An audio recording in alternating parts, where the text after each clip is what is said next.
La formación del griego moderno como lengua nacional. Desde finales del siglo XIX existen algunas comunidades grecoparlantes descendientes de emigrados en Francia, Estados Unidos, Uruguay, Chile, Brasil, Australia, Canadá y Estados Unidos.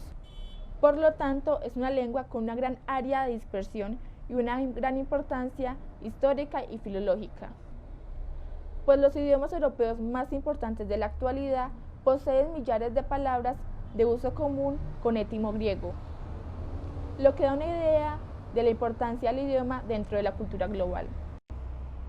El griego moderno es la única lengua que deriva del griego antiguo y está integrada a la familia lingüística indoeuropea. Desde el siglo IV a.C., el griego tuvo cambios radicales en muy poco tiempo. En la antigua repartición dialectal fue englobada por una lengua en común, la koine, basada en el dialecto ático. Esta lengua pasó por una simplificación, pasando a ser un instrumento de comunicación oral y escrito masivo. Y se usaron numerosos pueblos que no tenían el griego como lengua materna.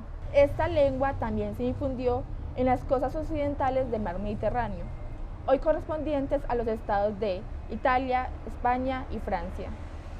El griego llegó a Grecia de manos de unos inmigrantes indoeuropeos procedentes de las estepas de Asia, y para el año 2000 a.C. florecía en el norte de Grecia un nuevo griego, un griego en común, un dialecto dentro del indio griego que no representaba una unidad absoluta y que contenía arcaísmos propios e innovaciones y elecciones que lo conectaban en diversos momentos con otros dialectos indoeuropeos.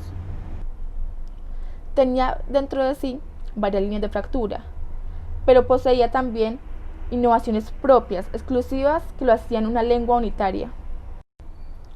Los testimonios más antiguos de la lengua griega, usados en esos años, los encontramos en las tablillas micénicas, redactados en el silabario denominado línea B. Se trata de las tablillas de arcilla cocidas fortuitamente en los incendios de los palacios Cenoso, Pilo, etc., que nos han conservado las primeras palabras y frases escritas de la lengua griega. Son solo unos documentos de los inventarios de la civilización minoico-micénica, pero son de gran interés para el historiador y el lingüista.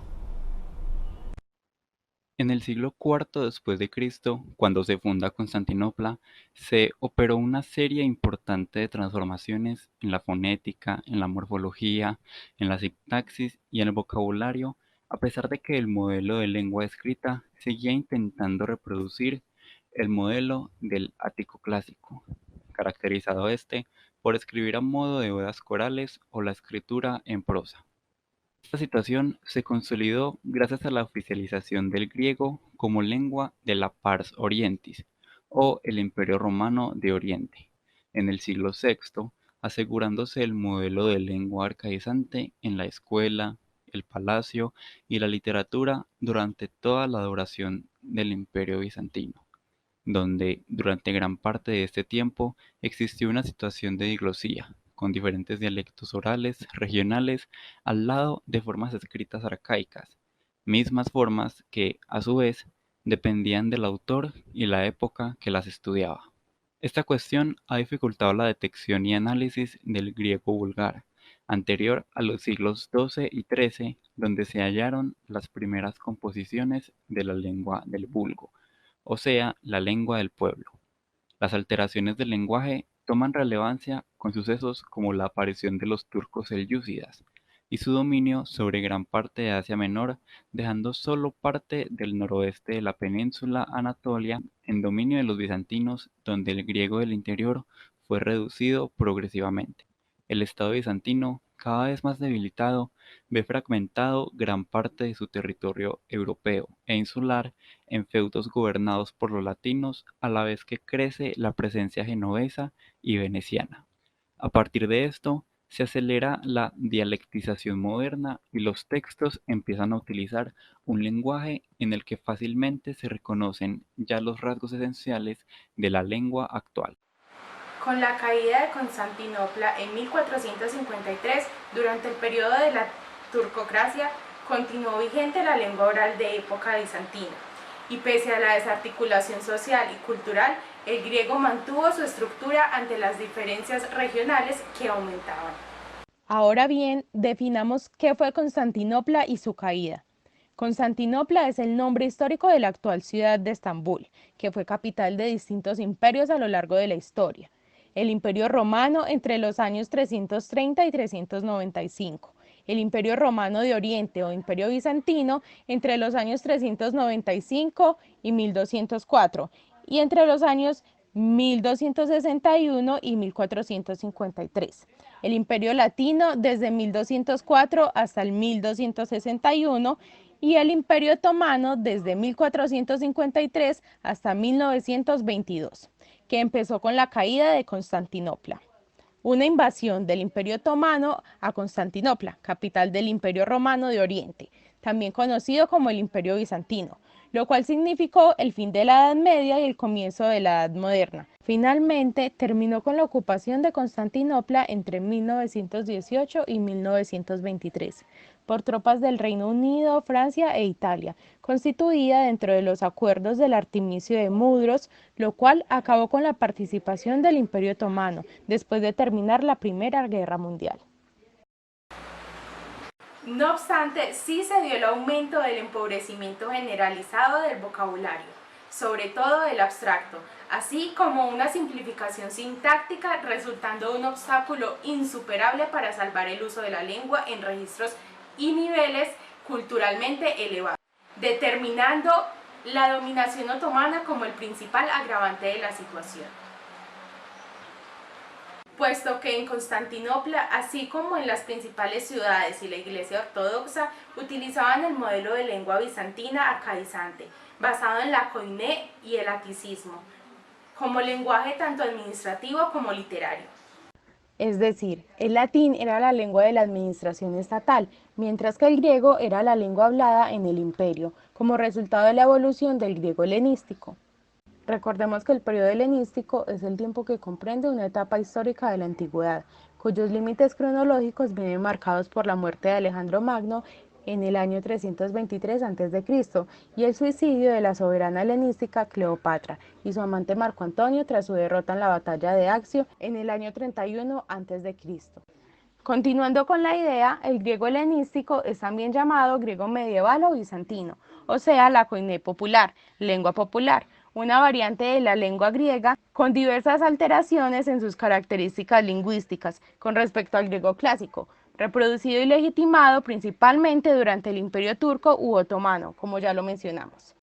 Las únicas zonas en las que el lenguaje popular alcanzó un grado de consolidación suficiente como para la configuración de un lenguaje nacional al calor de la independencia fueron aquellas que cayeron en el poder de los turcos entre el siglo XVI y el siglo XVII, como Creta y Chipre, o aquellas que nunca fueron turcas como el heptaneso o más conocidas actualmente como Islas Jónicas, lugares en los que además se propició una vida cultural desarrollada con influencias occidentales, evidenciándose aún más con el afianzamiento de las lenguas occidentales modernas, proceso que generó múltiples y profundos daños en el ámbito griego, incluso después de la creación del moderno Estado griego. Así pues, la lengua griega no alcanzó a ser favorecida por aquellos condicionales internos y externos, que dieron estabilidad a las lenguas modernas e incluso que las convirtieron en nacionales, debido a la ausencia de una etapa social y cultural semejante al Renacimiento. A finales del siglo XVIII, el influjo de la Ilustración europea empieza a llegar a Europa oriental, a través de corrientes intelectuales canalizadas por los principados transdanubianos de Moldavia y Valaquia. Al poco, el ejemplo de la Revolución Francesa, seguida de cerca por intelectuales decisivos para Grecia, como Adamantios Corais, dieron forma a un movimiento incontenible para luchar por un Estado nacional griego. El caldo de cultivo donde arraigan las nuevas ideas emancipadoras estaba en las influyentes comunidades griegas de Rusia y de Europa Occidental, que actuaban como intermediarios agentes comerciales del Imperio Otomano. Frente a un silencio de siglos, comenzó una proliferación de libros y folletos que recogían las nuevas ideas. Esta literatura movilizadora se escribía en un tipo de lenguaje mezcla de la lengua literaria tradicional y el griego hablado, todo ello con distintos rasgos dialectales. Como reacción a las limitaciones objetivas de una ausencia de norma lingüística aceptable y por otro lado imprescindible para incidir en la conciencia común de los hablantes, es cuando se sientan las premisas de lo que se conoce por cuestión de la lengua y que desgraciadamente cruzará como una divisoria paralizante y desgarradora a la sociedad griega, posterior a la independencia hasta llegar prácticamente a nuestros días. La cuestión lingüística griega o debate lingüístico griego hace referencia a esa disputa que discutía si la lengua oficial de Grecia debía ser la lengua popular, o sea, el griego demótico, o si debería ser esa versión arcaizante basada en la koine clásica, o sea, la casarebusa. El término fue acuñado a principios del siglo XX por Ioannis Zaikaris, uno de los grandes defensores del demótico. Además, fue un tema altamente controvertido durante los siglos XIX y XX, creando una situación de diglosia. Esto, desde la cuestión lingüística griega, podría explicarse en la manera que excede en gran medida las diferencias estilísticas habituales entre la lengua oral y escrita. La situación podría compararse también a la que se daba en parte de la Europa medieval, en la que la lengua formal y oficial era el latín, mientras que la popular era el romance de cada región. Esta situación de diglosia se excedió dadas las diferencias entre la lengua del pueblo, la del Estado y la de los medios de comunicación. Pero finalmente la polémica acabó resolviéndose en 1976, cuando el griego demótico se convirtió en la lengua oficial de Grecia, con todo un buen número de elementos léxicos, sintácticos y fonéticos. La casarebusa se fueron integrando en la lengua popular. Por tanto, el griego actual no se considera puramente demótico, sino una mezcla de ambas variedades, en la que se predomina el elemento demótico.